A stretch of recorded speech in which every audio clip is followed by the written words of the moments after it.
Hey guys, how's it going? Hope you're doing well. My name is Crown, and today I'm going to read you some very interesting stories that I hope that you're gonna love. And now, without further ado, let's go!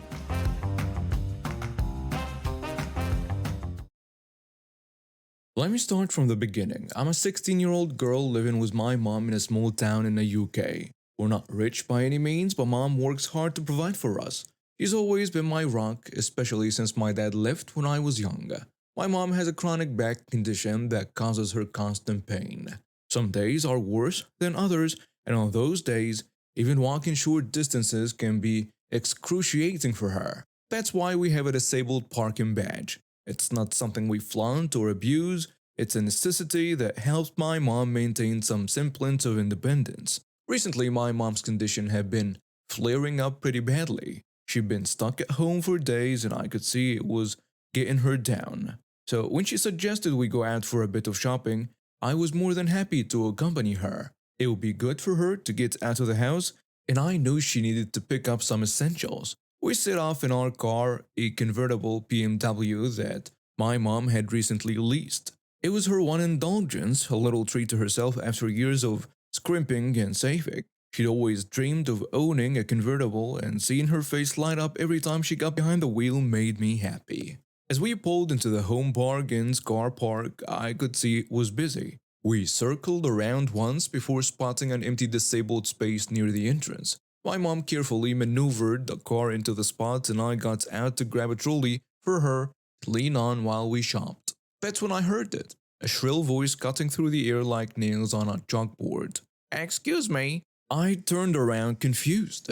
An angry woman was marching towards me. "You just took my parking spot." I wasn't driving. Sorry, I guess. "This spot is for disabled people and parents with children. You need to move now. I have children in the back. We have a disability badge in the car. We are allowed to be here." "You don't look disabled in the slightest. These are only for disabled people." "Yes, my mom is." "People like you disgust me. You think you're entitled to park anywhere you want? You need to move your stupid car before I call the police." By this point, she was right in my face, spittle flying as she yelled. I was shocked and a bit scared, to be honest. I'd never had anyone shout at me like this before. Thankfully, my mom had heard the commotion and came to my rescue. She may be in pain most of the time, but when she needs to, my mom can be pretty intimidating. Hey, that is a child. Why are you getting in her face? "You can't park here. This is for disabled people and parents only, you entitled witch. I have 2 kids that are hungry. I need this spot. And I have a chronic back condition. I'm allowed to park here, and it's none of your business." My mom went to grab the badge to show this woman, but she wouldn't let up. "Women like you feel like they can do anything they want. You are vile." I could see where this was going, so I stepped away. My mom showed her the badge, but the woman just gave us a dirty look and called my mom a tramp before driving off to park somewhere else. We tried to shake off the encounter and went about our shopping. About 40 minutes later, as we were leaving the store, a boy around my age approached us. "I am so sorry about my mom earlier. She shouldn't have spoken to you like that." We assured him it wasn't his fault and went to our car. And that's when we saw it. 3 deep, ugly scratch marks running along the passenger side door. My mom's face fell, and I felt a surge of anger. That woman had keyed our car. We immediately reported it to the store security team and called a non-emergency police line. The security footage clearly showed the woman vandalizing our car, and they were able to get her license plate number from the earlier confrontation. A few days later, we heard back from the police. They'd identified the woman, but she was denying everything, claiming we'd done it ourselves to frame her. Can you believe the audacity? Now we're waiting for a court date. The woman is being charged with vandalism, and we're working with the insurance company to get the car fixed.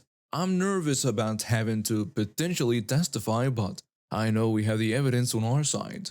The boy who apologized to us that day, we've seen him around town a few times since then. He always gives us a small apologetic wave. I feel bad for him, having to deal with such a difficult mother. It makes me appreciate my mom even more. The day of the court hearing finally arrived. The proceedings began and our evidence was presented. The security footage clearly showed her keying our car, and there were several witnesses who testified about her aggressive behavior in the parking lot. When it was her turn to speak, she tried to spin a tale about how we had provoked her and that she was protecting her children. But her story quickly fell apart under questioning. The judge wasn't buying it. In the end, the judge found her guilty of vandalism and disorderly conduct. She was ordered to pay for the damages to our car, plus additional compensation for the distress she caused. Along with some community hours, she'd have to spend serving at some center. A few weeks later, we decided to be a bit bitty, and we drove past the center and saw a familiar figure wearing a high-vis vest, cleaning up the garden. The entitled woman looked miserable as she raked leaves, but the patrons seemed to be enjoying directing her work. I'm a single parent with two kids, ages 8 and 6. Life's been tough since my partner left, but we manage.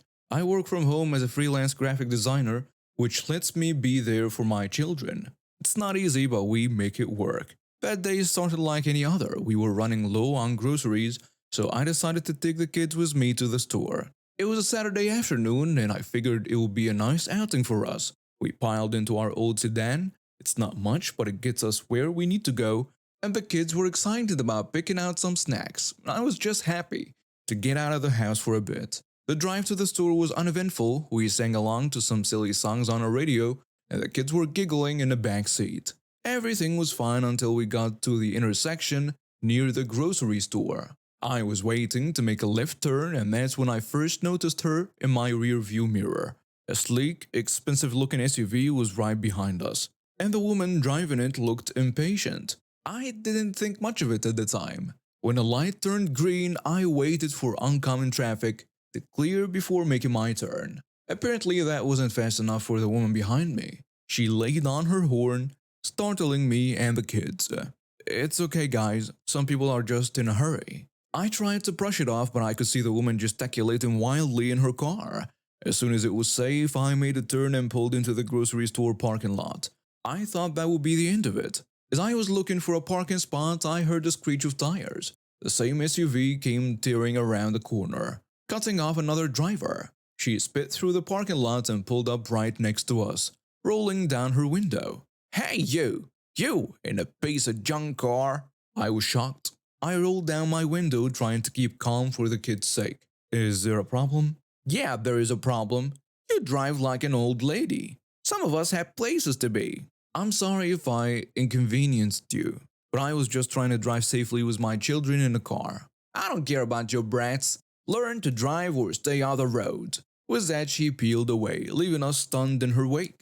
I took a deep breath, trying to process what had just happened. "Daddy, why was that lady so angry?" "Some people just have a hard time controlling their emotions, sweetie. Let's forget about her and go get our groceries, okay?" We found a parking spot and went into the store. I tried to make the shopping trip fun for the kids, letting them pick out a few treats to take their minds off the incident, but I couldn't shake the uneasy feeling in the pit of my stomach. After we finished shopping, we headed back to the car, and that's when things went from bad to worse.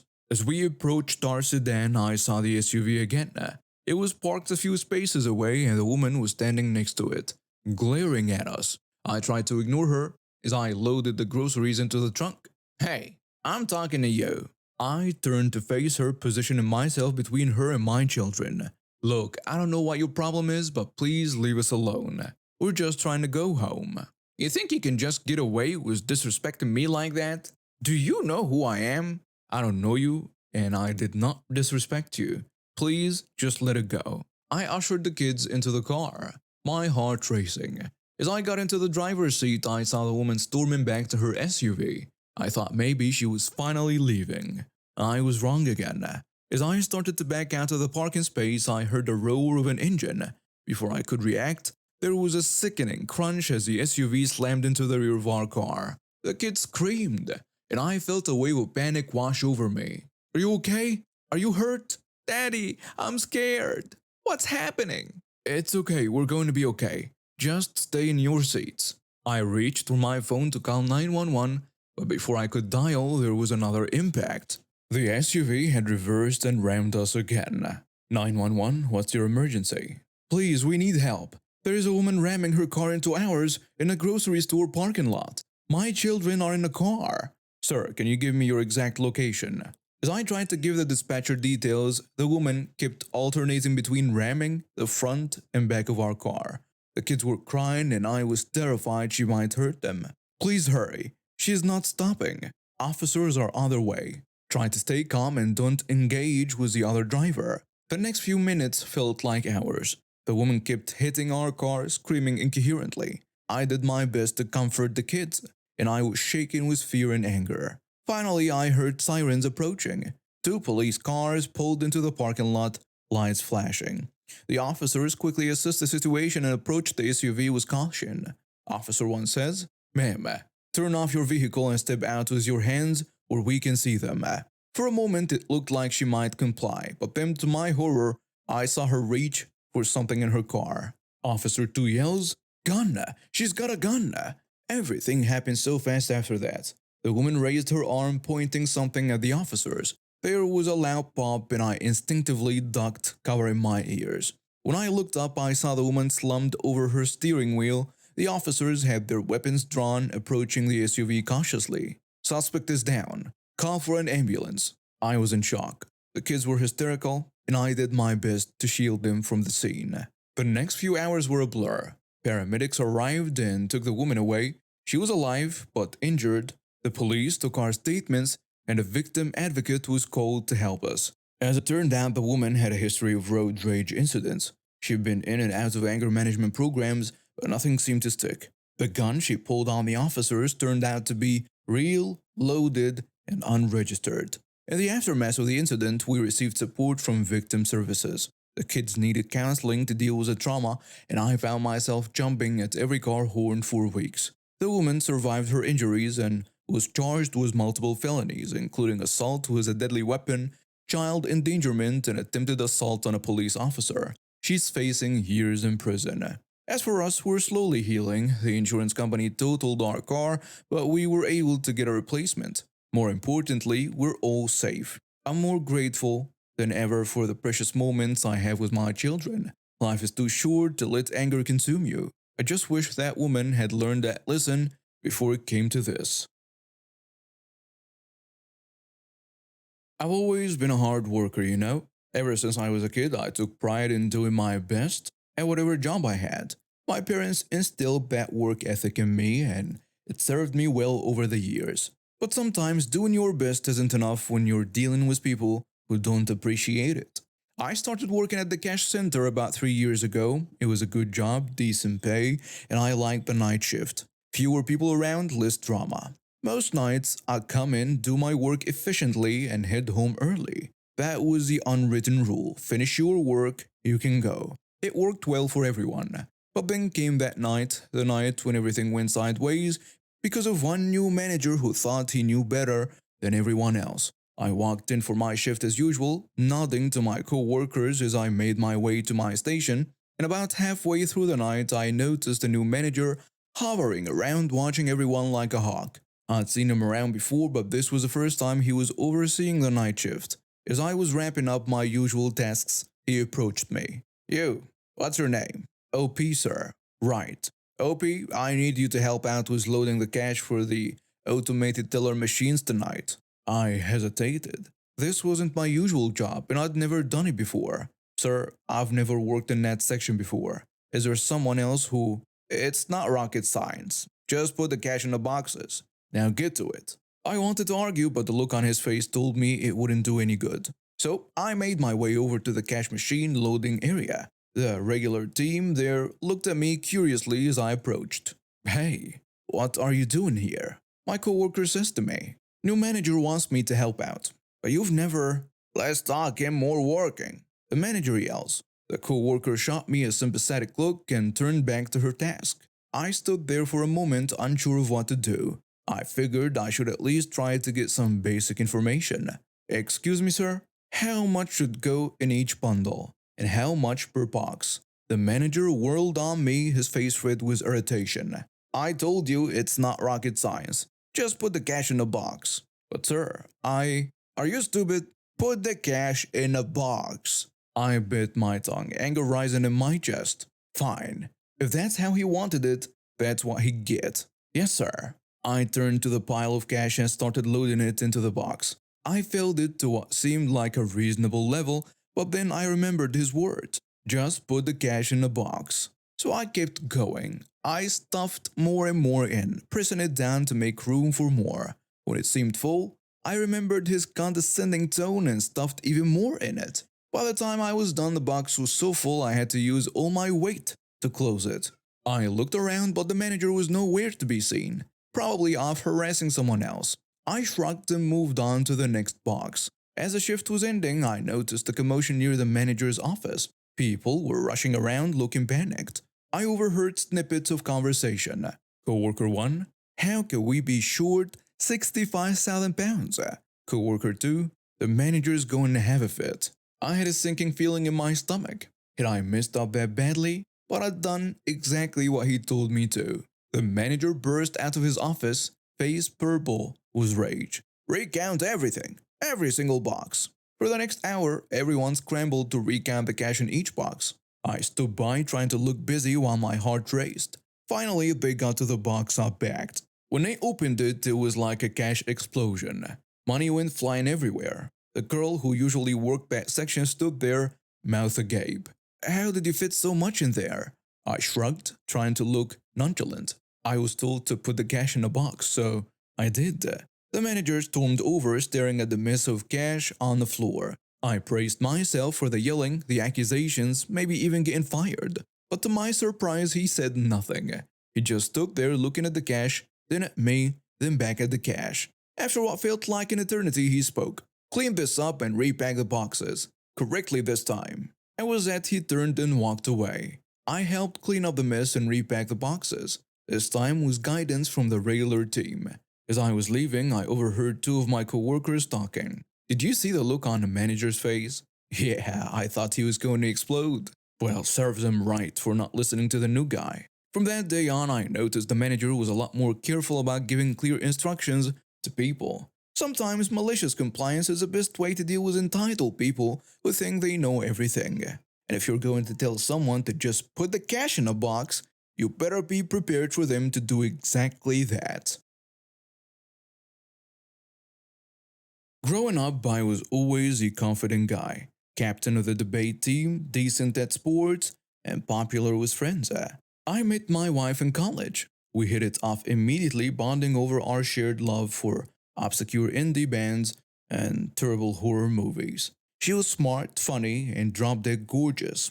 I couldn't believe my luck when she agreed to go out with me. Fast forward a few years and we're married, living in a small apartment in the city. I landed a job at a tech startup, working long hours to climb that corporate ladder. The stress started taking its toll, and I noticed my hairline slowly creeping backward. At first, I tried to ignore her, but every time I looked in the mirror, it seemed worse. My confidence took a hit, and I started wondering if my wife still found me attractive. One night, after a particularly rough day at work, I decided to broach the subject. Hey, can we talk for a minute?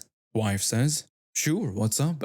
I've been feeling a bit insecure lately. My hairline's receding, and I'm worried I'm not as attractive as I used to be. Do you still find me attractive? I expected reassurance, maybe a hug.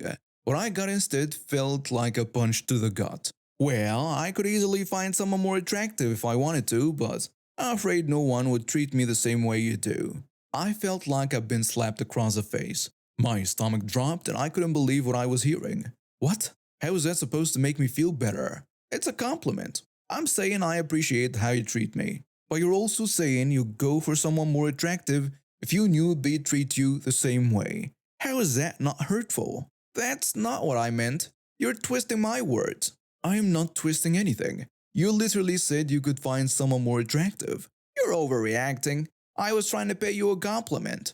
A compliment? You basically told me I am unattractive, but you're settling for me because I treat you well. How is that a compliment? You're being ridiculous. I love you. Isn't that enough? Love should include attraction. You're making it sound like you're not attracted to me anymore. Oh, stop being so sensitive. You asked and I answered honestly. And that's when something inside me snapped. I'd had enough of her trying to turn this around on me. No, you know what? I'm not being sensitive. You said something hurtful, And instead of apologizing, you're trying to make me feel bad for being hurt. That is not okay. But let me finish. If you truly loved and respect me, you wouldn't even think about finding someone more attractive. The fact that it crossed your mind, let alone that you said it out loud, shows a lack of consideration for my feelings. You're blowing this out of proportion. I'm not. I'm setting a boundary. It's not okay to compare me to hypothetical more attractive people, especially when I'm expressing insecurity. If you can't see how that's hurtful, we have a bigger problem. Fine, I'm sorry. Is that what you want to hear? I want a genuine apology and understanding, not a sarcastic one. And I want you to think about how your words affect others. Just because something's true doesn't mean it needs to be said there, especially to someone you claim to love. She fell silent after that, finally realizing the impact of her words. We didn't speak much for the rest of the night. Whether this would lead to positive changes in our relationship or reveal deeper issues, only time would tell. But I knew I deserved better, and I wasn't going to let anyone, not even my wife, make me feel less than I am. And now we have reached the end of today's stories. Thank you for watching and see you next time.